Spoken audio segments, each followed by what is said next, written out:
নমস্কার, সাহিত্য এক্সপ্রেসে আপনাদের সকলকে স্বাগত। আপনাদের সঙ্গে আমি অমৃতা। বিদ্যার সাগর তুমি বিখ্যাত ভারতে, করুণার সিন্ধু তুমি সেই জানে মনে, দিন যে দিনের বন্ধু উজ্জ্বল জগতে, হিমাদ্রির হিমক্লান্তি অম্লান কিরণে। কবি মাইকেল মধুসূদন দত্তের কবি বিদ্যাসাগরের প্রতি যে শ্রদ্ধা এই সনেটের মাধ্যমে প্রকাশিত হয়েছে। আমরাও আজকে অনুষ্ঠান শুরু করলাম বিদ্যাসাগর মহাশয়কে শ্রদ্ধা জানিয়ে। তার ২০০ জন্মবর্ষ পরেও অম্লান বিদ্যাসাগর এ নিয়ে আজকে আমরা কথা বলবো। আর এই অনুষ্ঠানে আমাদের সাথে আছেন দুইজন বিশিষ্ট অতিথি, আপনাদের সঙ্গে আলাপ করে দিই। আমাদের সাথে রয়েছেন কবি সাহিত্যিক চন্দ্রনাথ চট্টোপাধ্যায়। উনি কবি সাহিত্যিক চন্দ্রনাথ বন্দ্যোপাধ্যায়, মানব মৈত্রী পত্রিকার সম্পাদক ও রেড ক্রসের কোষাধ্যক্ষ। নমস্কার, অনুষ্ঠানে আপনাকে স্বাগত জানাই। এছাড়াও আমাদের সাথে আছেন অন্তরাদি, উনি কবি সাহিত্যিক এবং সমাজসেবী।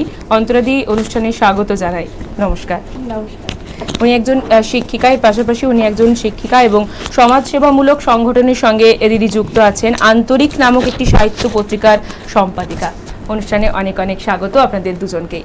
তো আজকে আমরা যেহেতু কথা বলছিলাম, প্রথমে শুরু করলাম কবি মাইকেল মধুসূদন দত্তের বিদ্যাসাগরের প্রতি শ্রদ্ধা জানিয়ে একটি সনেট কবিতার মধ্যে দিয়ে। তো আমরা আজকে কথা বলবো আমাদের বিদ্যাসাগরকে শ্রদ্ধা জানিয়ে। ২০০ জন্মবর্ষ পরেও তিনি এখনও আমাদের প্রতিটি মানুষের কাছে তিনি অম্লান।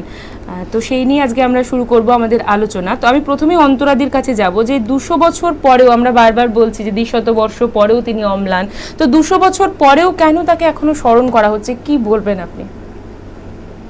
প্রথমে এক্সপ্রেস নিউজকে চ্যানেল থেকে আমি ধন্যবাদ জ্ঞাপন করি। সমস্ত দর্শক শ্রোতা বন্ধুদেরও অসংখ্য ধন্যবাদ আমায় আমন্ত্রণ করার জন্য এমন একটি মহতী অনুষ্ঠানে। ঈশ্বরচন্দ্র বিদ্যাসাগর মহাশয়কে প্রথমে শ্রদ্ধা নিবেদন করে বলি, পিতা স্বর্গ পিতা ধর্ম, পিতা হি পরমং তপ, পিতরি প্রীতিমা পণ্যে প্রেয়ন্তে সর্বদেবতা। ১৯ শতকের জনহিতৈষী সমাজ সংস্কারক, লেখক, শিক্ষাবিদ ঈশ্বরচন্দ্র বিদ্যাসাগর মহাশয়কে আমরা সকলেই চিনি। গদ্যকার বিদ্যাসাগরকে আধুনিক বাংলা ভাষার জনক বললেও ভুল কিছু বলা হবে না। তিনি প্রথম বাংলা লিপি সংস্কার করেছিলেন। বাংলা শিক্ষা ব্যবস্থা এবং বাঙালি সমাজের প্রগতিশীল সংস্কারের একজন অগ্রদূত ছিলেন ঈশ্বরচন্দ্র বিদ্যাসাগর। বাল্যবিবাহের অবসান ঘটিয়ে এবং বিধবা বিবাহের মাধ্যমে তিনি নারী জাতিকে সুপ্রতিষ্ঠিত করতে চেয়েছিলেন। বহু বিবাহ রোধ করে নারীদের প্রতি যে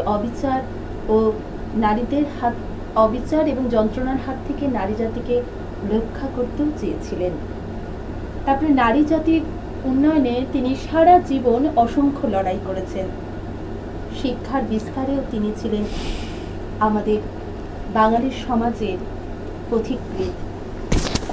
তাই ডক্টর উত্তম কুমার মুখার্জি বলেছেন, শুধু নারী শিক্ষাই নয়, সমাজের সকল স্তরের মানুষকে বিদ্যাসাগর শিক্ষার আলো দেখাতে চেয়েছিলেন। এই মহান ব্যক্তির উদ্দেশ্যে ২০০ জন্মবর্ষ পরেও অম্লান বিদ্যাসাগর অনুষ্ঠানে শ্রদ্ধা নিবেদন করি বিশ্বকবির লেখা একটি গানের কয়েকটি লাইন দিয়ে। তুমি আমাদের পিতা, তোমায় পিতা বলে যেন জানি, তোমায় নত হয়ে যেন মানি, তুমি করুণা করুণারূষ। তুমি আমাদের পিতা, তোমায় পিতা বলে যেন জানি, তোমায় নত হয়ে যেন মানি, তুমি করুণা করুণারূষ। হে পিতা হে দেব, দূর করে দাও যত পাপ যত দোষ, তুমি করুণা করুণারূষ। একদম বিশ্বকবির এই গান দিয়ে আমরা শ্রদ্ধা জানালাম বিদ্যাসাগর মহাশয়কে। তো এরপরে আমি চন্দ্রনাথ বাবু আপনার কাছে যাব, যে তখনকার সমাজ এবং বর্তমান সমাজের মধ্যে তো অনেক পার্থক্য। এখন আমাদের যে সমাজের কথা আমরা দেখে এসেছি বা যে সমাজের কথা আমরা শুনেছি, সেই সমাজ থেকে বর্তমান সমাজে এখন আমাদের অনেক পার্থক্য। তো এখনো এই পরিস্থিতিতেও তথাপি আমাদের বিদ্যাসাগরকে কিন্তু স্মরণ করতেই হচ্ছে। এ ব্যাপারে কি বলবেন? প্রথম কথা দেখুন, বিদ্যাসাগর সম্বন্ধে মানুষের ধারণা তিনটি মন্ত্র নিয়ে। এক হচ্ছে তিনি দয়ার সাগর, দুই হচ্ছে তিনি বিদ্যাসাগর, আর তিন হচ্ছে যে তিনি সমাজ সংস্কারক। কিন্তু এই কূপমণ্ডুকতা ধারণার মধ্যে সীমাবদ্ধ থেকে বিদ্যাসাগরকে জানা যাবে না। বিদ্যাসাগর একজন রূপকার, বিদ্যাসাগর একজন পরিকল্পনাকার। এখনকার বেশিরভাগ মহাপুরুষ যারা নিজেদেরকে প্রচার করছেন তারা পরিকল্পনাহীন, তারা মানুষের সামনে একটা সঠিক দিশা দিতে পারছেন না, যেটা বিদ্যাসাগর দিয়েছেন। আমরা বিদ্যাসাগরকে চাইছি কেন না, বিদ্যাসাগর যে সময়ের মানুষ ছিলেন, ঊনবিংশ শতাব্দী এবং বিংশ শতাব্দী, এই সময়টা দীর্ঘ মোগল সাম্রাজ্যের একটা শাসন ছিল, মুসলিমদের শাসন ছিল, তারপরে এসেছিল ইংরেজদের শাসন। তার ফলে সমাজে কি ছিল? শুধু লুটতরাজ। যেমন করে ভারতবর্ষকে লুটে নাও। ভারতবর্ষ এমন একটা শস্য শ্যামলা দেশ, সৌন্দর্যপূর্ণ দেশ, যে দেশকে বারবার বিদেশিরা আক্রমণ করেছে এবং লুট করেছে। আর সেই লুটতরাজের ফলে অর্থনৈতিক কাঠামো ভেঙে পড়েছিল। তারপর কূপমণ্ডুকতা, তারপর শুধু সংস্কৃত ভাষার সংকীর্ণতা, এর ফলে পাণ্ডিত্যের বড়ায়, এই সমস্ত মিলে একটা কুসংস্কারে অন্ধকার কর্মবিমূঢ়তার মধ্যে বিদ্যাসাগরের জন্ম। সেই বিদ্যাসাগর আমরা বেশিরভাগ ক্ষেত্রে দেখেছি কি, যে শাস্ত্র আমাদের বলছে যখন আমাদের একটা মাৎসন্যায় আসে, যখন আমাদের একটা অরাজকতা আসে, তখন দেখা যায় এক একজনের অবতার ঘটে। বিদ্যাসাগর সেই রকম ধরনের একজন অবতার, যিনি মানুষকে এবং সমাজকে কূপমণ্ডুকতার হাত থেকে মুক্ত করার জন্য আবির্ভূত হয়েছিলেন। তিনি সাধারণ মানুষ নন, সাধারণ মানুষ হিসেবে তাকে আমরা প্রতিস্থাপিত করছি। কিন্তু বিদ্যাসাগরের যে জীবনী যদি পড়া যায়, বিদ্যাসাগরকে যদি মূল্যায়ন করা যায়, তাহলে কি দেখা যাবে না, তিনি চেয়েছিলেন কি, যে ভারতবর্ষের কুসংস্কার দিকটা, কূপমণ্ডুকতার দিকটা, পরনিন্দা, পরচর্চা, তারপরে ধরুন বিদেশি শাসন নীতি, দুর্বল পরিকাঠামো, রাজা রাজদাদের অন্যায় আচরণ, এইসব দিকে মুক্ত হতে গেলে কি দরকার? ঐতিহাসিকরা বলছেন ইতিহাসের পশ্চাতে সভ্যতা। ইতিহাস কাকে নিয়ে ব্যাখ্যা করে? সভ্যতাকে নিয়ে। আর সভ্যতার পশ্চাতে কি দরকার? সভ্যতার পশ্চাতে দরকার শিক্ষা। আর শিক্ষার পশ্চাতে কি দরকার? সাহিত্য, সমাজ। তো তখনকার সমাজটাকে তিনি দেখলেন, যদি আমি এই সমাজটাকে তুলে না ধরতে পারি, উন্নত না করতে পারি, তাহলে মানুষের মঙ্গল হবে না। তো সেই রূপ সমাজকে একেবারে কলুষ মুক্ত করার জন্য তিনি কতগুলো পথ গ্রহণ করেছিলেন। তার প্রথম পদক্ষেপ কি, যেটা নজরুল পরবর্তীকালে বলেছেন, যে এই বিশ্বের যা কিছু সৃষ্টি নর আর নারী মিলে। তো আমাদের বিদ্যাসাগর বুঝেছিলেন যে দুয়ের মিলনে সমাজ সৃষ্টি। তো পুরুষ শাসিত সমাজ কিন্তু তখন স্ত্রীকে অধিকার দেওয়া হতো না। তাই তিনি দেখলেন যে স্ত্রী জাতির আগে মঙ্গল করতে হবে। আর স্ত্রী জাতির মঙ্গল করতে হলে কি দরকার? না, শিক্ষা দরকার। শিক্ষা ছাড়া মঙ্গল হবে না। আর শিক্ষাকে করার জন্য তিনি সাহিত্যের দরকার ভেবেছিলেন। তাহলে তখনকার সমাজে যেগুলো দরকার ছিল, এখনকার সমাজে কি সেগুলো দরকার নেই? এখনো আমাদের বাংলা সাহিত্য অবহেলা দেখা দিচ্ছে। যেভাবে ইংরেজি সাহিত্য বৃদ্ধি পাচ্ছে, সেভাবে বাংলা বৃদ্ধি পাচ্ছে না। আমি সেদিন কয়েকটা ছেলেকে পড়াচ্ছিলাম ইংলিশ মিডিয়ামে, তো তাদের বললাম যে কালকে বৃহস্পতিবার, আমার একটা কাজ আছে, ছুটি। ছেলে বললো, হোয়াট ইজ বৃহস্পতিবার স্যার? এই আমার বাংলা। কালকে আমি ডক্টর অভিজিৎ নায়কের চেম্বারে বসেছিলাম। আমি যেহেতু রেড ক্রসে থাকি, বিভিন্ন ডাক্তারের চেম্বারে আমাকে আহ্বান করান। তো সেখানে গিয়ে এক মা বাবা তার ছেলেকে নিয়ে হাজির। তো ডাক্তারবাবুকে বলছে, স্যার আপনার কাছে এলাম। বুঝি কেন? বললে ছেলে এত অস্বস্তি বোধ করছে, এত জ্বালাতন করছে, চিন্তা করা যায় না। ডাক্তার বললেন যে মাস্টারমশাই রয়েছে, ওনাকে বলো। তা আমাকে বললো, আমি বললাম যে আপনি মা, আপনার তো ভূমিকা আছে, আপনি গল্প করুন ছেলের সঙ্গে, যেটা ঈশ্বরচন্দ্র তার মায়ের কাছ থেকে পেতেন। ঈশ্বরচন্দ্রকে মা বোঝাতেন সমাজের অবস্থাটা কি, নারীদের অবস্থাটা কি, তবেই তো তিনি শিখেছিলেন। তিনি তো নারী সমাজে মিশে শিখেননি। তো আমাদের শাস্ত্রে কি বলছে? মনু বলছে উপাধ্যান দাসাচার্য আচার্য শতং পিতা সহস্রন্ত পিতৃর মাতা গৌরবে না তিরিচ্ছতে। তার মানে কি? আমরা মাস্টারমশাইয়ের কাছে ছেলেকে দিয়ে খালাস না। মনু বলছেন মাস্টারমশাই 10 নম্বর, আর শিক্ষক হচ্ছেন 100 নম্বর, আর মা 1000।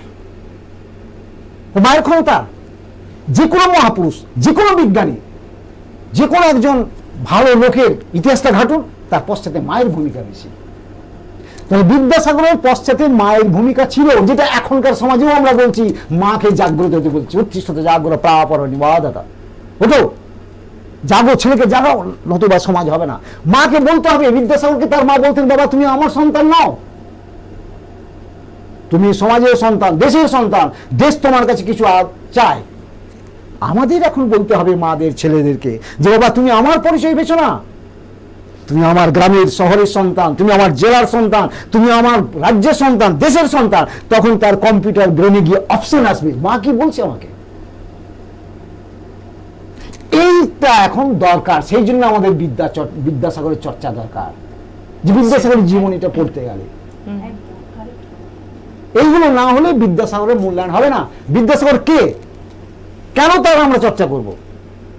শুধু দুটো বিদ্যাসাগরের কবিতা লিখবো, দুটো গল্প লিখবো?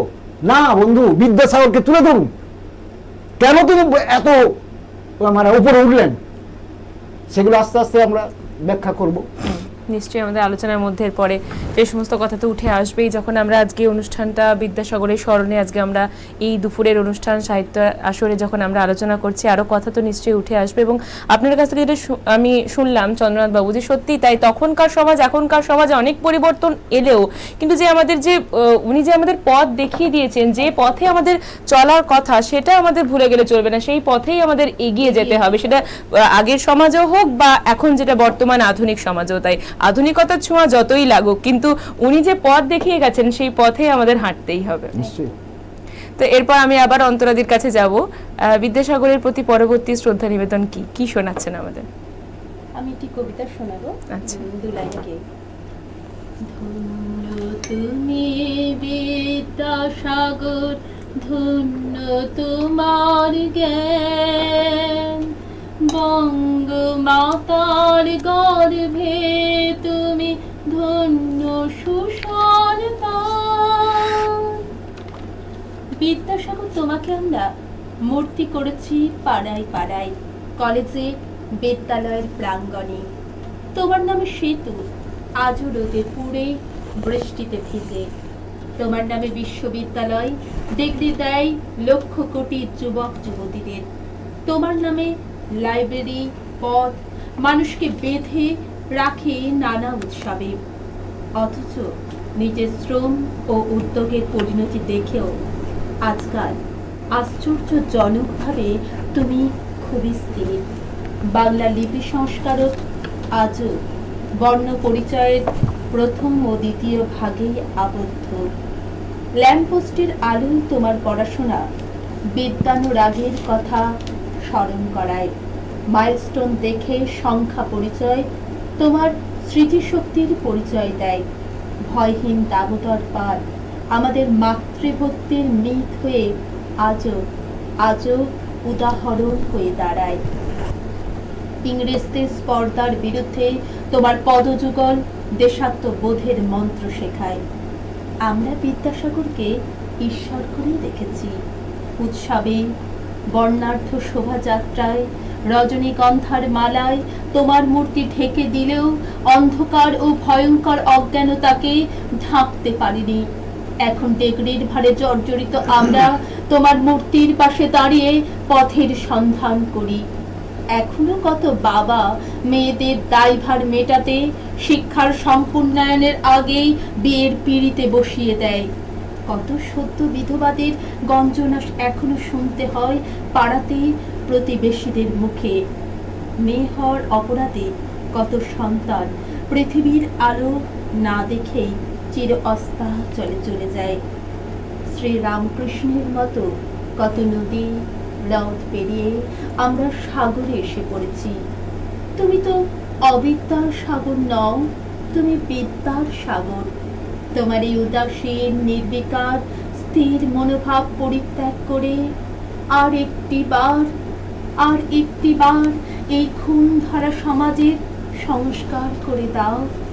আর একটি বার করুণার সাগর, আর একটি বার। সত্যি তাই, আমাদের যেন সমাজে এখনো তাকে দরকার। আরেকবার যেন তিনি আমাদের সমাজে আবির্ভূত হন এবং এই যে কলুষমুক্ত যে সমাজ আমাদের এখন বর্তমানে যে পথে আমরা হাঁটছি, যে আমাদের এসে যেন হাত ধরুক, এটাই আমরা সবাই চাইবো, এটাই আমাদের কামনা।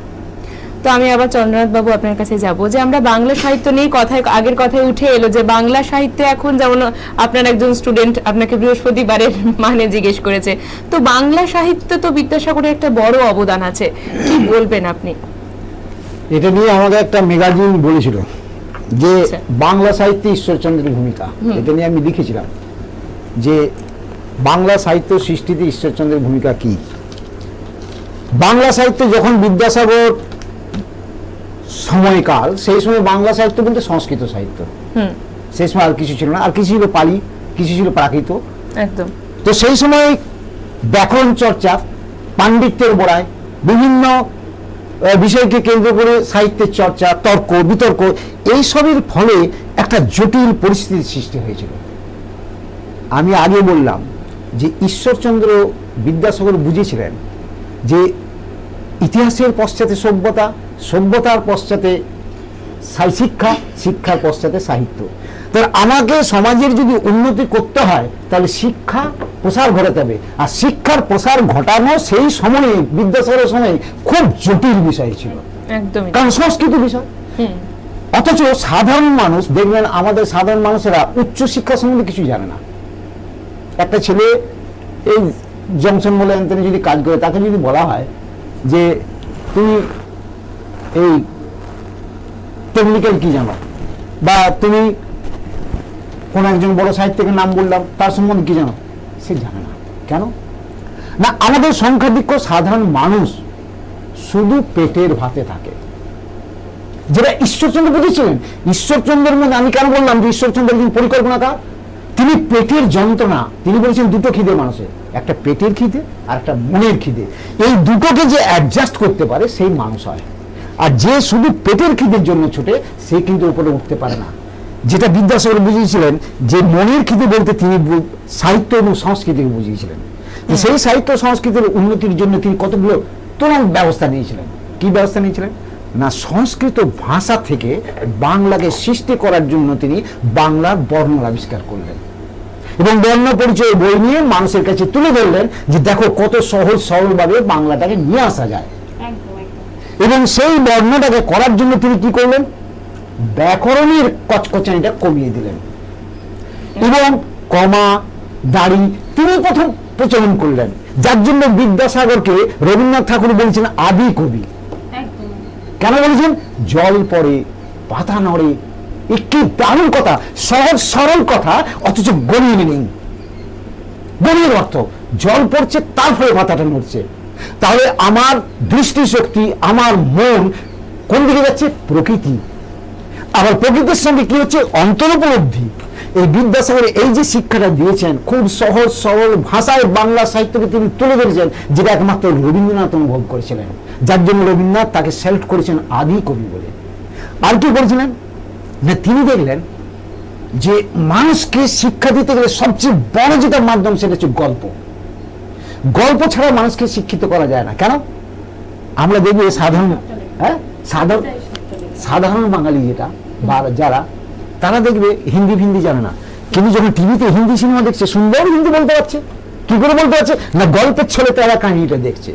তো গল্পের একটা বিশাল ভূমিকা। একটা ছেলে মায়ের কাছে কেন বসে? মায়ের কথাগুলো শোনার জন্য, গল্প শোনার জন্য, যেটা অন্য কেউ বলতে পারে না। মা যা এক্সপ্লেন করতে পারে আর কেউ করতে পারে না। বিদ্যাসাগর দেখলেন যে এই মাতৃভাষার মাধ্যমে গল্প দরকার, তার জন্য তিনি কি দিলেন? নীতিমালা, কথামালা, বোধোদয়, ছোট ছেলেদের ওই সুবোধ বালক এইসব নিয়ে তিনি সুন্দর সুন্দর গল্প দিলেন, নীতি কথা। মানুষের এখন বর্তমান সমাজে নৈতিক অধঃপতন প্রচুর, আর তার কারণ হচ্ছে গল্পের অভাব। ইংলিশ মিডিয়ামের ছেলে পড়ছে, বাংলার সাহিত্যিকদের সম্বন্ধে কিছু জানা না, তো কি শিখবে? তাকে গঙ্গা নদী বলতে না, আপনি ইয়ে বলুন, সুইজ ক্যানেলের কথা বলুন, আমি বলে দেবো গঙ্গা নদী জানো না, তাহলে কি করে শিখবে সে? গঙ্গা নিয়ে যে আমাদের সাহিত্যে দেওয়া আছে সেটা সে না জানলে সাহিত্যটা বুঝবে কি? খুব কম। আচ্ছা, তারপরে কথা হচ্ছে তাও ওরা জানছে যে গঙ্গেশ। এখন ঘটনা হচ্ছে কি, গঙ্গা সৃষ্টি হলো কিভাবে, এসে অনেক কিছু ব্যাপার আছে, সংস্কৃতি, গঙ্গা একটা সংস্কৃতি। সে যাই হোক, তারপরে তিনি কি করলেন, নীতি কথা ছাড়াও তিনি দেখলেন যে সাহিত্য যদি ঘটনা হয়, দেখলেন বাংলা সাহিত্য আর বাঙালি জাতিটা একেবারে কুয়োর ব্যাংক কুপমণ্ডলতার মধ্যে আছে। তার জন্য তাদের সঙ্গে বিদেশের একটা সংযোগ দরকার। আর সেই জন্য বিদ্যাসাগর কি বললেন, বিভিন্ন দেশের মহাপুরুষদের তাদের জীবনীগুলো অনুবাদ সাহিত্য করে মানুষের কাছে তুলে ধরলো, যে দেখো তারা কত এগিয়ে যাচ্ছে। তাহলে সেই সময় একটা যুক্তিবাদের যুগ, আর আমাদের এই দেশে কুপমণ্ডলতার একটা কুসংস্কারের যুগ, এই দুয়ের দ্বন্দ্বকে অ্যাডজাস্ট করে তিনি সুন্দর একটা সাহিত্য রচনা করলেন। যে সাহিত্য এখনো পর্যন্ত আমরা যদি কোনো চর্চা করি, তাহলে যাদের নাম উঠে আসে তার মধ্যে বিদ্যাসাগরের নাম অবিসম্ভাবী। তাছাড়া সাহিত্য সম্পূর্ণ হবে না। যেটা বিদ্যাসাগরের কথাটা শরৎচন্দ্র পরবর্তীকালে বলেছেন, স্বহিতে যাহা রচিত তাই সাহিত্য। বিদ্যাসাগর বলেন সাহিত্য চর্চা একমাত্র তারাই করবে যারা সমাজের কথা ভাববে। আর এখনকার কবি সাহিত্যিকরা কি বলছেন, বলছেন যে আমাকে দেখো আগে, তারপরে কবি সাহিত্য। একজন গান গাইছেন, তার চুলের কায়দা দেখো, তার পোশাকের কায়দা দেখো। আরে বাবা, মানুষ তোমাকে যোগ্যতা বিচার করবে কিসে? যেটা বিদ্যাসাগর খুব সহজ সরল ভাবে জীবন কাটাতেন। বলতেন আমার যোগ্যতাটা দেখবে, আমার পোশাক দেখবে না, আমার কথাবার্তা শুনবে না। এইটা আধুনিক সাহিত্যে একটা বিরাট অবক্ষয়। মেন যেটা সাহিত্য সেটাকে বাদ অন্যদিকে যাচ্ছে। আজকে গানে দেখলাম, একটা গানের জলসায় টিভি দেখছিলাম, তাদের যা চেহারার অবয়ব দেখাচ্ছে গান অপেক্ষা ওইদিকে মানুষের, তো সেগুলো কারা দেখবে? অযোগ্য যারা। কিন্তু যারা গান জানে তারা সেটা সমালোচনা করবে। বিদ্যাসাগর তাই সমালোচনা করতেন, বলেন তুমি যোগ্য হও, দেশের জন্য যোগ্য হও, মানুষের জন্য যোগ্যতা অর্জন করো। এইটা হচ্ছে বড় কথা। সেই জন্য তখনকার সমাজ আর এখনকার সমাজের মধ্যে যেটা প্রয়োজন, বিদ্যাসাগরের সাহিত্য চর্চা প্রয়োজন। যে বিদ্যাসাগর কি বলতেছে, নীতি কথা শেখাও, মানুষকে গল্প শেখাও, যোগ্যতা শেখাও, এবং সবচেয়ে বড় কথা বিদ্যাসাগর যেটা বলেছেন সাহিত্যের মাধ্যমে স্বনির্ভরতা। একদম পরনির্ভর হো না, তুমি নিজের পায়ে দাঁড়াবার চেষ্টা করো। এটাই হচ্ছে বিদ্যাসাগরের বর্তমান সাহিত্যের অবদান, প্রয়োজন। একটা জিনিস মানলাম না চন্দ্রনাথ, বলুন। সাহিত্য করব কিন্তু গান করব, কিন্তু এখন নারীরা খুবই আধুনিক, আপনি জানেন, তো সাজসজ্জা কেন করব না, এটা সমর্থন করি। আমি নারী পুরুষ একবার বলিনি, আমি বলেছি যে যখন আমি কোনো একটা কিছু করছি সম্পাদন, সেখানে আমার আহার বিহারটা বেশি দিচ্ছি। আমি কিন্তু গানটার উপর গুরুত্ব কম দিচ্ছি। আর এমন একটা বড় ওস্তাদ দেখাও তো ক্লাসিক্যাল, যে যা খুব অবয়ব দেখাচ্ছে, বেশি দেখায় না। একটা ক্লাসিক্যাল লোককে দেখাও, খুব সহজ সরল। কেন না, সহজ সরল জীবন না হলে তুমি ওই সত্তাটা বুঝতে পারবে না। আর আমি যদি নিজের দিকে, আমার এই নিয়ে একটা কবিতা আছে, যে সেই কবিতার এখন বলছি না, অনেকে দুঃখ পাবে, আমরা যদি দু লাইন শুনতে পারি। সেই দুঃখটা আছে, তোমাকে আমাকে দেখতে বলো কেন, তোমার ফেসবুকে আমার দেখি কি লাভ, যদি তুমি নিজের যোগ্যতা প্রদর্শন না করতে পারো। সেটা তো সাময়িক, কিন্তু তোমার যোগ্যতা স্থায়ী, যেটা আমাকে তৈরি করবে। এইটা হচ্ছে বড় কথা। একদমই তাই, যে আমাদের যে নিজস্ব সত্তা আছে সেটাকে আগে নিজেকে জাগিয়ে তুলতে হবে, করতে হবে। একটা মানুষের মধ্যে যা ক্ষমতা আছে, বিদ্যাসাগর না পড়লে বুঝতে পারবে না, ভীষণ ক্ষমতা। একদমই তাই। শুধুমাত্র যে বাংলা সাহিত্যে সেটা নয়, আমাদের প্রতিটি মানুষের জীবন, এবং যে বাঙালির যে নবজাগরণের যে পৃথক প্রতীক, আমরা তাকে স্মরণ করছি আজকে, তাকে শ্রদ্ধা জানাচ্ছি, এবং শুধুমাত্র তাকে পড়তে হবে, জানতে হবে, তবেই আমরা নিজেদের সত্তাটাকে খুঁজে পাবো। একদমই তাই। তো আমাদের কথা বললাম আমাদের বাংলা সাহিত্য নিয়ে, আমরা কথা বললাম যে ওনার অবদান, যে বর্ণ পরিচয় যার হাত ধরে আমাদের আজ বাংলা ভাষার এতদূর এগিয়ে আসা, যে মানুষটির হাত ধরে, তো তাকে শ্রদ্ধা তো আমরা জানাবোই আমাদের আরো কবিতা গানের মাধ্যমে। তো এখন আমি আবার দিদির কাছে চলে যাব, যে নারী শিক্ষায় বা নারীর উন্নতিতে বিদ্যাসাগরের তো একটা বড় অবদান আছে, এই বিষয়ে কি বলবে? যে সমস্ত মহান পুরুষেরা সেই সময় নারী শিক্ষা নিয়ে যে আন্দোলনটা করেছিলেন নারী মুক্তির জন্য, তাদের মধ্যে ঈশ্বরচন্দ্র বিদ্যাসাগরের অবদান মানে প্রাতঃস্মরণীয়। কারণ তখন যেটা হতো, খ্রিস্টান মিশনারি বা ব্যক্তিগত উদ্যোগে কোনো ইংরেজ নারী শিক্ষাটা চালিয়ে নিয়ে যেতেন, কিন্তু সামগ্রিক স্তরে সেটা হতো না। তখন বিদ্যাসাগরকেই প্রথম বলা যাবে নারী শিক্ষা বিস্তারের পথিকৃৎ। এই সংস্কৃত পণ্ডিত অনুভব করেছিলেন যে নারীকে যদি ভারতবর্ষের নারীকে শিক্ষিত না করতে পারলে দেশের উন্নয়ন সম্ভব না। হ্যাঁ, তাই তিনি ভারতের প্রথম বালিকা বিদ্যালয় স্থাপন করেন 1849 খ্রিস্টাব্দে। সম্পাদক ছিলেন নিজেই, হিন্দু বালিকা বিদ্যালয়, বর্তমানে বেথুন স্কুল নামে সেটি পরিচিত।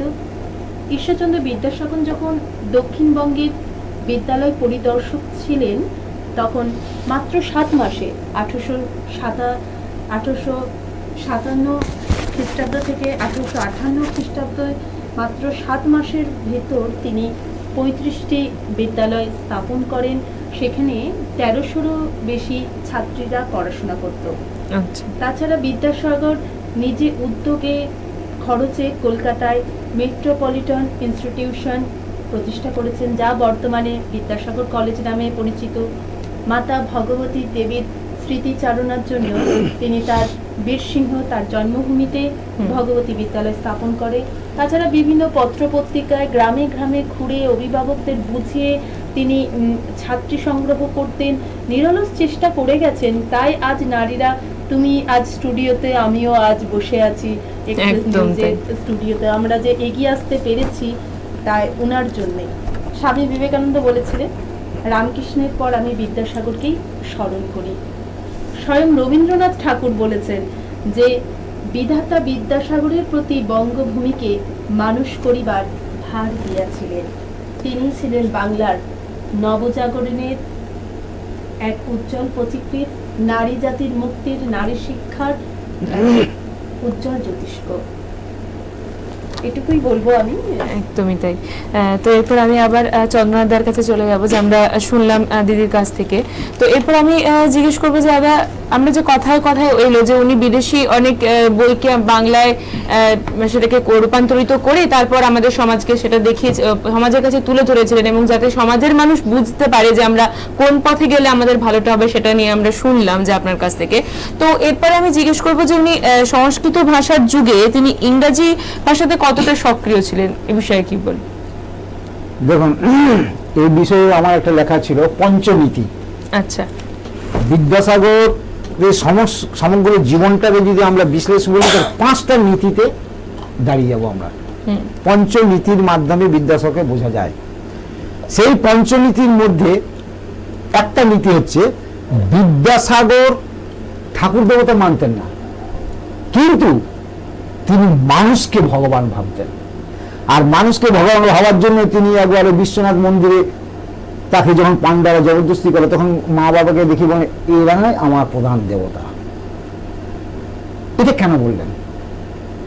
এটা তো শুধু আমরা আমাদের যে কোনো শিক্ষা বা কোনো কিছু দেখছি আপাত দৃষ্টিতে, অন্তর্দৃষ্টি দেখছি না। অন্তর্দৃষ্টি উনি কি মানে করতে চাইলেন? উনি বলেন, পাশ্চাত্য শিক্ষায় মা বাবাকে গুরুত্ব দেওয়া হয় না, কিন্তু আমাদের সনাতন এই সংস্কৃতিতে, হিন্দু সংস্কৃতি বলুন, ভারতীয় সংস্কৃতি বলুন, সেখানে মা বাবা হচ্ছেন গুরুদেব। তাহলে পাশ্চাত্য শিক্ষা দরকার। উনি বলেন পাশ্চাত্য শিক্ষা দরকার, ইংরেজি দরকার। কেন না? ইংরেজির মাধ্যমে তো আমি অন্যান্য দেশগুলোকে জানবো। আমি যদি অন্য দেশের ভাষা না জানি, তাহলে তো আমি অন্য দেশকে জানবো না। তো অন্য দেশের ভাষা জানা মানে এই নয়, বিদ্যাসাগর বললেন যে শুধু ওই ভাষাটা সবকিছু করে দিতে হবে তা না। উনি সুন্দর ব্যাখ্যা দিলেন যে ইংরেজরা এখন শাসনে আছেন, ইংরেজদেরকে বোঝাতে হবে যে আমাদের বাল্য বিবাহ বন্ধ করা কেন প্রয়োজন, বিধবা বিবাহ চালু করা কেন প্রয়োজন, সতীদাহ প্রথা বন্ধ করলেন যে রাজা রামমোহন রায়, তাকে কন্টিনিউ পরিচালনা করা কেন প্রয়োজন, এগুলো তিনি বললেন ইংরেজদিকে বোঝাতে হবে। ইংরেজদিকে বোঝাতে হলে কি করতে হবে? ইংরেজিতেই বোঝাতে হবে। তাই অতএব ইংরেজি শিক্ষা দরকার কিছু। সবচেয়ে বড় কথা, সেই কূপমণ্ডকতার যুগেও বিদ্যাসাগর বুঝেছিলেন যে বৈদেশিক ভাষা কিছুটা শেখা দরকার। কেন দরকার না, সেই সময় চলছে একদিকে যুক্তিবাদের যুগ, আরেকদিকে চলছে এই কুসংস্কারের যুগ। এই দুয়ের লড়াই চলছিল। সেই লড়াইকে নিয়ে আসার জন্য, যে যুক্তিবাদের কথাবার্তাগুলোকে বোঝানোর জন্য ইংরেজি মানুষকে শেখানো দরকার, তাছাড়া হবে না। সেই জন্য ইংরেজির উপর তিনি গুরুত্ব দিয়েছিলেন। সবচেয়ে বড় কথা, তিনি সেই সময় বিজ্ঞান, আজকে আমরা যে বিশ্বায়নের কথা বলি, সেই বিশ্বায়নের প্রথম তিনি বিদ্যাসাগর। কেন না, বিজ্ঞান, বিজ্ঞান মানে বিদ্যাসাগর কি বললেন? বিশেষভাবে জ্ঞান। তো বললেন বিশেষভাবে জ্ঞান না, ওই যুক্তিবাদের যুগে তখন কল কারখানা শিল্প সবই দু একটা শুরু হতে করেছে বিজ্ঞানের বেদ। কিন্তু বিদ্যাসাগর কি বললেন? ভারতবর্ষ কৃষি ভিত্তিক দেশ, তো ভারতবর্ষের বিজ্ঞানটা, বিশেষ জ্ঞানটা কৃষিতে অর্জন মানে অ্যাপ্লাই করতে হবে। আর তার জন্যই তিনি বিহারে কারমাটারে শুরু করলেন বিজ্ঞান পদ্ধতিতে চাষ, ভুট্টা চাষ। আর সাঁওতালদের কি নৃত্য, কি ফসল। তাহলে প্রথম বিশ্বায়ন বিবেকানন্দ, এই বিদ্যাসাগর, তারপরে বিবেকানন্দ, তারপরেই রবীন্দ্রনাথ। আর এই দুদিনই বিদ্যাসাগরকে মাথায় নিয়ে নেচেছেন। অতএব যে বিজ্ঞান এবং ইংরেজির যে দরকার আছে, সেটা বিদ্যাসাগর মেনেছেন, সেটা তিনি অমান্য করেননি। কিন্তু তখনকার যুগে মুষ্টিমেয় কুক্ষিগত কয়েকটি স্কুল হয়ে, কয়েকজন সৃষ্টিশীল মানুষ হয়ে সেটাকে প্রচার করেছেন। আর বর্তমানে কি হচ্ছে? বর্তমানে হয়ে গেছে বিশাল প্রচার। আমার বাংলার বাঙালিত্ব হারিয়ে আমি শুধু পরানুকরণ করছি, এতে কি লাভ? আমি তো বাংলা ভুলে যাবো, আমি তো বাংলার বাঙালিত্ব ভুলে যাবো। সবচেয়ে বড় কথা হচ্ছে মাতৃত্ব। আমি ইস্কন মন্দিরে না, আমি যখন বিএড ছিল তখন আমি শান্তিপুরে কিছুদিন ছিলাম। তো ওখানে একজন ইস্কনের ভদ্রলোক এসে, ওখানে আড্ডা বসতে আমাদের সন্ধ্যাবেলা, ইস্কনে আমেরিকার একজন ভদ্রলোক এসে বলছে, I am really astonished how you passed with the loving sisters and brothers with the sexual age. আমি কি বলছি? আপনি বলে হ্যাঁ, ওর বক্তব্য যে আমি অবাক হয়ে যাচ্ছি, আপনারা কি করে ভাই বোন একসঙ্গে বসে সোয়া এসব করছেন? আমি দিস ইজ আওয়ার কালচার। তাহলে এইটাই হচ্ছে পার্থক্য, যে আমাদের বিদ্যাসাগর এখন কেন দরকার। বিদ্যাসাগর এই সংস্কৃতিটাকে মানতেন, যে তোমার সংস্কৃতিটাকে তুমি যদি না বজায় রাখো, তুমি শিখতে পারবে না। রোজগার করবে, খাবে যাবে, পোশাক পরিচ্ছদ করবে, গাড়ি ঘোড়া করবে, বাড়ি করবে, কিন্তু মানুষ হবে না, দেশ এগিয়ে যাবে না।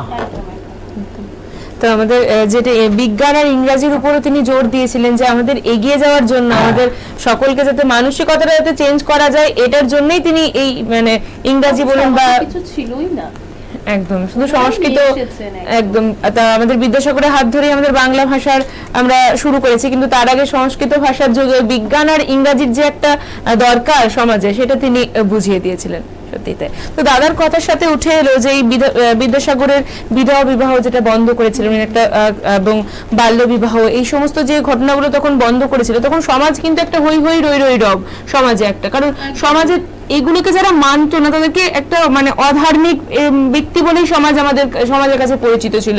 এবং বিদ্যাসাগরের ঠিক সেই মুহূর্তে সেটাই হয়ে গেছিল, যারা আমাদের তখনকার সমাজে যারা গোঁড়া ছিলেন, যারা ধর্মকে নিয়ে মানতেন বা এগুলোকে একটা ধর্মের অঙ্গ হিসাবে যারা ভেবেছিলেন, তাদের কাছে কিন্তু তখন বিদ্যাসাগর একজন একটা অধার্মিক ব্যক্তি হিসাবেই তখন পরিচিত ছিলেন, নাস্তিক মানুষ। এই যে আপনি বললেন ধর্ম, বিদ্যাসাগর তার আবার ব্যাখ্যা দিয়েছেন। সবাই বিদ্যাসাগর বিরক্ত করতেন এইসব ধর্ম নিয়ে। বিদ্যাসাগর যে ধর্ম কি, তুমি যে পথ অনুসরণ করছো সেটাই ধর্ম। ধর্ম মানে কোন একটা পুঁথিগত নয়। উনি বলছে, বিদ্যাসাগর বলছেন হিন্দু ধর্ম কি, হিন্দু হচ্ছে একটা সংস্কৃতি, এটা গোড়ামিতে নয়। রমেশচন্দ্র মজুমদার ইংরেজি লিখেছেন হিন্দু শাস্ত্র, যে সিন্ধু নদী, তার থেকে Hindu Hindu India, that is our culture.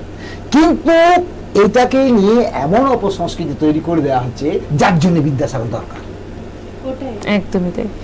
তো অন্তরাদি কি বলবেন, আমি আপনার কাছে হ্যাঁ, জানতে আমার একটি চাইবো। লেখা পড়বো আমি, আচ্ছা, যেটি নিশ্চয়ই। আন্তরিকে প্রকাশিত হবে বা আমি ফেসবুকেও প্রকাশিত করেছি, তাই পড়ছি। বিদ্যাসাগরের ধর্মচেতনা। বাহ। অনেকে বলতেন যে বিদ্যাসাগর মহাশয় নাস্তিক ছিলেন, তখন সমাজে ওটাই প্রচলিত ছিল, কিন্তু উনি ঘোর মানে ধার্মিক ব্যক্তি ছিলেন। সেটা ওনার বিভিন্ন কাজে কর্মে সেটা উনি বুঝিয়ে দিতেন, কিন্তু প্রকাশ করতেন না। উনি প্রচন্ড গম্ভীর মানসিকতার মানুষ ছিলেন, প্রকাশ ছিল না ওনার কোনো। তো ঈশ্বর কি প্রাণী, কি উদ্ভিদ, কি জল, সমস্ত পদার্থের সৃষ্টি করিয়াছেন। এই নিমিত্তে ঈশ্বরকে সৃষ্টিকর্তা বলে। ঈশ্বরকে কেহ দেখিতে পায় না, কিন্তু তিনি সর্বদা সর্বত্র বিদ্যমান আছেন। আমরা যাহা করি তাহা তিনি দেখিতে পান, আমরা যাহা মনে ভাবি তিনি তাহা জানিতে পারেন। ঈশ্বর পরম দয়ালু, তিনি সমস্ত জীবের আহারদাতা ও রক্ষাকর্তা। ঈশ্বর কেবল প্রাণীদিগকে চেতনা দিয়েছেন, তিনি ভিন্ন আর কাহারও চেতনা দিবার ক্ষমতা নাই। সমস্ত জগৎ ক্ষুদ্র ও বৃহৎ জীবসমূহে পরিবৃত্ত, কিন্তু সৃষ্টিকর্তার কি অপার মহিমা, তিনি সমস্ত জীবের প্রতিদিনের পর্যাপ্ত আহারের যোজনা করিয়া রাখিয়াছেন। এটা বলেছেন বা লিখেছেন ঈশ্বরচন্দ্র বিদ্যাসাগর। ঊনবিংশ শতকের বিশিষ্ট সমাজসেবক শিক্ষাবিদ ঈশ্বরচন্দ্র বিদ্যাসাগরের কথা আমরা সকলেই জানি, যিনি বিধবা বিবাহ ও স্ত্রী শিক্ষার প্রচলন করেন। বহু বিবাহ ও বাল্য বিবাহের মতো সামাজিক অভিশাপ দূরীকরণের জন্য তৎকালীন সমাজের কাছে সাথে লড়াই করেছেন আজীবন। এই প্রাতঃস্মরণীয় কর্মযোগী লড়াকু ব্যক্তিত্ব সম্বন্ধে যা লিখবো বা বলবো তাই কম পড়ে যাবে, আমার সে ধৃষ্টতাও নেই। তবে এটুকু বলতে পারি, একবিংশ শতাব্দীতে এসে উনি নারী জাতির উন্নয়নের জন্য স্বপ্ন দেখেছিলেন এবং আজীবন লড়াই করে গেছেন তাদের উদ্ধারের জন্য। আজ কিছুটা হলেও তার সার্থক হয়েছে। বেশ কিছুদিন আগে সংস্কৃত কলেজের স্টোর রুম থেকে একটি সিন্ধুক পাওয়া গেছে। কলেজের উপাচার্যের তত্ত্বাবধানে তা খোলা হলে ঈশ্বরচন্দ্র বিদ্যাসাগরের হাতের লেখা বেশ কিছু তথ্য পাওয়া যায়। বোঝা যায় তাতেও এই নবজাগরণের পুরোধা সারা জীবন চেষ্টা করেছেন জাতির উন্নয়নের জন্য। তখনকার রক্ষণশীল সমাজ তার মানব ধর্মের সত্য মঙ্গল রূপ, সুন্দর রূপটি প্রত্যক্ষ করতে না পেরে তাকে নাস্তিক রূপে প্রতিপন্ন করতে সচেষ্ট হয়েছে বারংবার। আসলে তিনি ধার্মিক কোরআনকে ঘৃণা করতেন। কেবলমাত্র লোকাচারের বশবর্তী হয়ে প্রথাগত কাজ তিনি কখনোই করতেন না। যা হৃদয় দ্বারা অনুমোদিত তা তিনি অসংকোচে সম্পন্ন করতেন। ঈশ্বরচন্দ্র বিদ্যাসাগরের ধর্মের প্রতি প্রগাঢ় এক বিশ্বাস ছিল। তার প্রমাণ পাওয়া যায় তার লেখনী দ্বারা। যত ধর্মস্তত জয় রচনার উপসংহারে তিনি বলেছেন, ধর্মপথে থাকিলে অবশ্যই সুখ, শান্তি ও সৌভাগ্যের লাভ ঘটে। ধার্মিক ব্যক্তিকে যদিও কোনো কারণে আপাতত কষ্ট ভোগ করতে হয়, কিন্তু যদি তিনি ধর্মপথ হইতে বিচলিত না হন, চরমে জয়লাভ স্থির সিদ্ধান্ত। পরমেশ্বরের গুণকীর্তন বা তাঁর প্রতি আস্থার কথা নানা রচনায় লিখেছেন। দেখুন, এই পৃথিবী অতি প্রকাণ্ড স্থান। ঈশ্বর এই পৃথিবীর কোনো স্থানে অবশ্যই আমার জন্য কোনো ব্যবস্থা করিয়া রাখিয়াছেন, এ বিষয়ে আমার সম্পূর্ণ বিশ্বাস আছে। ঈশ্বরের প্রতি তার আস্থা ছিল অগাধ। বিদ্যাসাগর মহাশয়ের ব্যক্তিগত চিঠিপত্রে শ্রীহরি শরণম, শ্রী দুর্গা ইত্যাদি শিরোপাঠ রয়েছে। তার ধর্ম বিষয়ক অনেক রচনা থেকে তিনি যে ধার্মিক ছিলেন তার বহু প্রমাণ পাওয়া যায়। আধুনিক ভারতের রূপরেখা তিনি সেই সময় পরিকল্পনা করে ফেলেছিলেন। শ্রদ্ধা ভক্তিতে সারা জীবন আমরা তাকে স্মরণ করব, তার অবদানের কাছে কৃতজ্ঞ থাকব। একটি গানের দুটি লাইন। বীর সিংহের সিংহ শিশু বিদ্যাসাগর লহ প্রণাম, বাংলা ভারত বিশ্ববাসী ঘরে ঘরে আজ তোমার নাম। বীর সিংহ বিদ্যাসাগর লহ প্রণাম। খুব ভালো লাগছে 26শে সেপ্টেম্বর ওনার জন্মদিবস আমরা পেরিয়ে এলাম এসেছি। এবং আমাদের বাংলা ভাষায় এটা নিয়েও আলোচনা রয়েছে যে কেউ বলে 29শে সেপ্টেম্বর। তো আমরা যে বিদ্যাসাগর জয়ন্তী পালন করছি এক্সপ্রেস নিউজ চ্যানেলে, এটাই ভালো লাগছে, এই এত সুন্দর একটি অনুষ্ঠান। দ্বিমত থাকলেও এই মাসটাই যেন বিদ্যাসাগরের জন্ম মাস হিসেবে আমাদের কাছে সকলের কাছে পরিচিত, এবং এই একটা বিশেষ মুহূর্তে আমরা যে এই সুন্দর অনুষ্ঠান এবং দিদির কবিতা, দাদার কথার মাধ্যমে যে আমরা অনুষ্ঠানটা করতে পারছি, আমাদের খুব ভালো লাগছে। তো আমরা অনুষ্ঠানের একদম শেষ পর্যায়ে চলে এসেছি, তো অনুষ্ঠান শেষ করবার কিছুক্ষণের মধ্যে, কিন্তু তার আগে আমি দাদার কাছে জিজ্ঞেস করব যে শিক্ষাক্ষেত্রে তার অবদান নিয়ে দু চার কথা আপনি বলেন। দেখুন, সবচেয়ে বড় কথা হচ্ছে কি জানেন, ঈশ্বরচন্দ্র বিদ্যাসাগর নিজে একটা প্রতিষ্ঠান। একদম। যে কোনো আপনি উন্নয়ন দেখুন, যাই কিছু দেখুন, তার পেছনে কিছু সংস্থা থাকে। সবচেয়ে আশ্চর্যের বিষয় যে ঈশ্বরচন্দ্র এককভাবে সব করেছেন, তিনি কোনো প্রতিষ্ঠান করে যাননি, যা লড়াই করেছেন এককভাবে, যা কিছু করেছেন একক দাক্ষিণ্যে, সমস্ত নিজের পয়সা করেছেন। এমনকি এতই তিনি দয়াশীল ছিলেন, এত সহানুভূতিশীল ছিলেন যে মানুষের সাহায্যের জন্য তিনি ধার করেও মানুষকে পয়সা দিতেন। মাইকেল মধুসূদন দত্ত বিদেশে গিয়ে চরম বিপর্যয়ের সম্মুখীন, বিদ্যাসাগরকে বলছেন চিঠি মারফতে যে আমার অবস্থা খুব খারাপ, ঈশ্বরচন্দ্র বিদ্যাসাগর ধার করে টাকা পাঠালেন।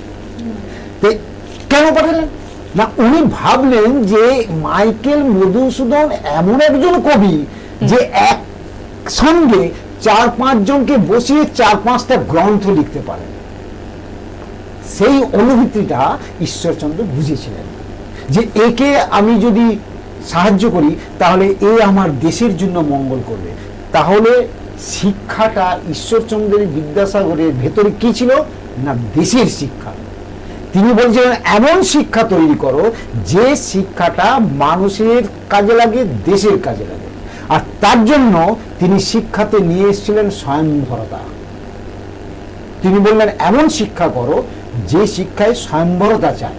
আমাদের যে বর্তমানে সিরিয়াল ফিরিয়াল যেগুলো চলছে ইয়েতে, টিভিতে বা মোবাইলে, সেগুলো কিন্তু ঈশ্বরচন্দ্রকে তুলে ধরা হয়নি, ঈশ্বরচন্দ্রের আসল ক্ষমতাটাকে তুলে ধরা হচ্ছে না। এটাই দুঃখ সবচেয়ে বড় কথা, যে ঈশ্বরচন্দ্র শিক্ষাতে কি চেয়েছিলেন, শিক্ষাতে চেয়েছিলেন বিবেকানন্দের কথা। বিবেকানন্দ যেটা পরবর্তীকালে বিদ্যাসাগরের বাণী কথার মাধ্যমে প্রচার করে যে তোমার মধ্যে যে শক্তি আছে সেই শক্তিকে জাগাও।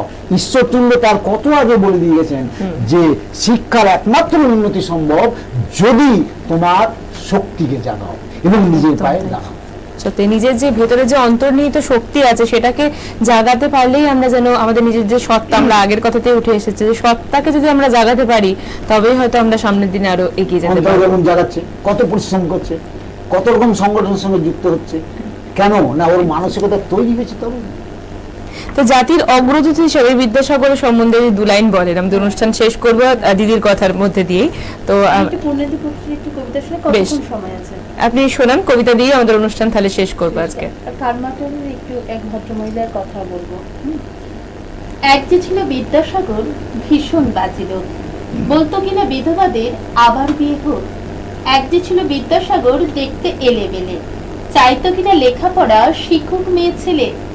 এক যে ছিল বিদ্যাসাগর দিমাগ ধারি ধাত, সাহেব যদি জুতো দেখায় বদলা তৎক্ষণাৎ। এক যে ছিল বিদ্যাসাগর বুদ্ধি শুদ্ধি কই, লিখেই চলে শিশু পাঠ্য বই। এক যে ছিল বিদ্যাসাগর কপালে তার গেরো, ওষুধ দিয়ে বাঁচায় কিনা গরিব পূর্বদেরও। এক যে ছিল বিদ্যাসাগর মগজটা কি ফাঁকা, যে যেখানে বিপন্ন তার জোগানোটাই চাই টাকা। বিদ্যাসাগর জয়ন্তীতে উনি কারমাটারে শেষ জীবনে চলে গেছিল, আমরা সকলেই জানি। সেখানে স্টেশনের নামও বিদ্যাসাগর। তো সেখানে এক বৃদ্ধ সাঁওতাল মহিলা, তিনি তার জন্ম জয়ন্তীতে একটি গান গেয়েছিলেন এবং সেটি আমি বাংলায় বলছি, তার অর্থটা বলছি। তোমরা জন্মদিনে মূর্তি পুজো করছো কেন, এতে বিদ্যাসাগরের অপমান হবে। করো গাছের পুজো, লাগাও নতুন গাছ।